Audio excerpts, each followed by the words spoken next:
As promised in the intro, we're going to be reacting to a particularly inspiring clip featuring Will Smith. All right, the year is 2017. I'm still in school. I'm about a year away from graduating.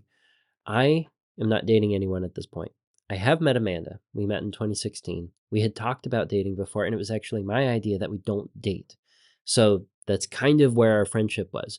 We were just friends, and she invited me to her birthday party in April. And hanging out that day on her birthday without going into too much of a tangent sort of made me start thinking we should talk about this whole dating thing again. So I brought it up to her that following Monday at Bible study, and she was spending some time thinking about it. Should I or should I not consider dating Jay? I should get him an answer. We can either stay friends or we can try this dating thing and see what comes out of it.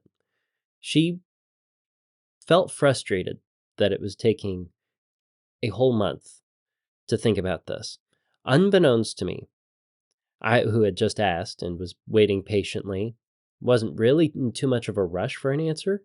To be completely transparent, I was very focused on wrapping up school for the year and getting ready for my internship in Salt Lake City. But sometime in April, I can't remember exactly when, I found this video of Will Smith, and I watched it. And we'll watch it here in a moment. It was interesting. So I just simply shared it with all my friends on Facebook. I thought it was good. I saw Amanda liked it. What I didn't know at the time is it had a profound impact on her, because part of her reflection on dating was getting over fear about dating, fear about what this decision could lead to. Would it lead to marriage? Would it lead to a breakup? Would it lead to heartbreak? Would it lead to a difficult relationship? Would it lead into a happy relationship? It's really hard to know this early on. And she was trying to figure those answers out. Watching this video inspired her to give herself a deadline, though. Basically saying, I'm going to make a decision by this date. And oddly enough, this date that she set for herself was May 4th. Star Wars Day, May the 4th be with you. I think that day just transpired for when this is scheduled to come out if we are staying on track with time despite the craziness of life right now with a newborn. Before we jump into the clip with Will Smith, it was the 3rd of May, and Amanda had a adoration hour, a prayer hour that evening. And it was late. It was like 11 to midnight. I was on campus. I was writing my thesis at the time. And she texted me and said, hey, do you want to go pray with me for an hour? And I was like, yeah, sure, we can go. I didn't realize what she was praying about, but she was really, let's just say, in deep prayer. She was shaking. She looked like she was a little anxious. After the fact, she asked me what I prayed about. I can't remember what it was. It was something very surface level, something that probably didn't matter that much. I mean, I didn't do much to prep for going to pray. She asked me that day. She dropped me back off at campus right after midnight, after prayer was over. So it was the very, very beginning of May 4th.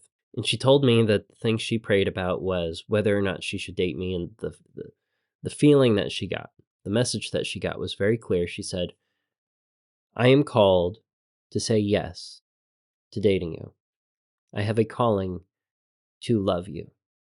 I was completely speechless and didn't end up going back to work on my thesis that evening. I grabbed my backpack, went to my car in the parking garage, went home, even though I was in the habit of staying up till 2 or 3 a.m. working in this season of life. Now, you should know, I lived from home when I was going to college. I lived in my parents' basement. With these morons who live in their mother's basement. So I got up relatively early the next morning to go to school. I was going to grab breakfast. My parents were at the table, and it is so unfair. I turned the corner, and apparently just the way I was carrying myself, just the way I was smiling, just the way I was walking, my mom took a sip of coffee, turned, took one glance at me, and goes, you got a girlfriend, don't you? I don't know how my mom knew, but moms are gifted. So without further delay, we're going to listen now to the video that I shared on Facebook that inspired Amanda to give herself a deadline to say whether or not she was or wasn't going to date me. Drink with your friends, and somebody says, yeah, we should go skydiving tomorrow.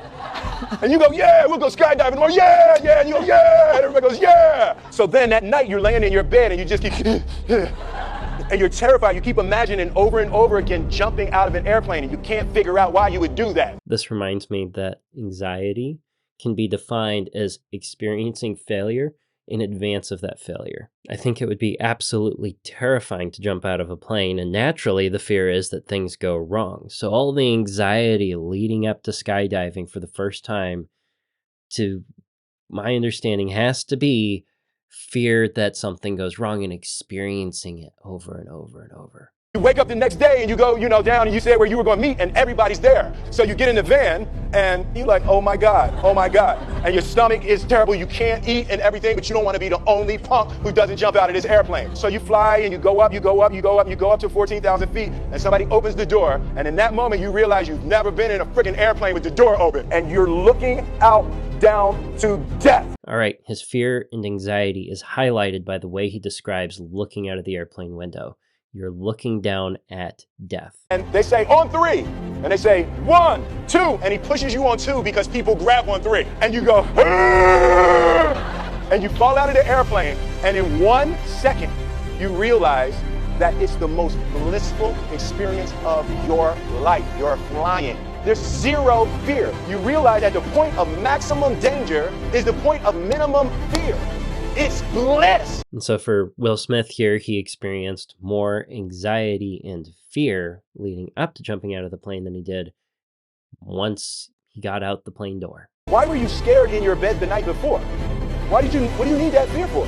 Everything up to the stepping out, there's actually no reason to be scared. It only just ruins your day. The best things in life on the other side of terror. I want to point out that that clunky line there was cut in an awkward way because Will Smith in the original interview actually says that God placed the best things in life on the other side of terror. On the other side of false evidence appearing real. And despite your feelings on Will Smith, despite your feelings on this message, there is a good point to be had, which is the anxiety of experiencing fear leading up to a major event, leading up to something that you are scared of, does nothing but take away from your present leading up to that point. So that was the Will Smith video that I shared on Facebook that did indeed have a major role in changing my life. Through the lesson, Amanda was able to give herself a deadline to basically make a jump for something that was causing her anxiety and fear, considering a dating relationship with me. There's something, though, in the world of finance that can cause us a lot of anxiety and fear if we haven't engaged with it before. And that's going to be investing, particularly in something as volatile as the stock market. And it really does beg the question, how safe is the stock market actually? And from the historical perspective, that's what we're going to be covering in today's main topic.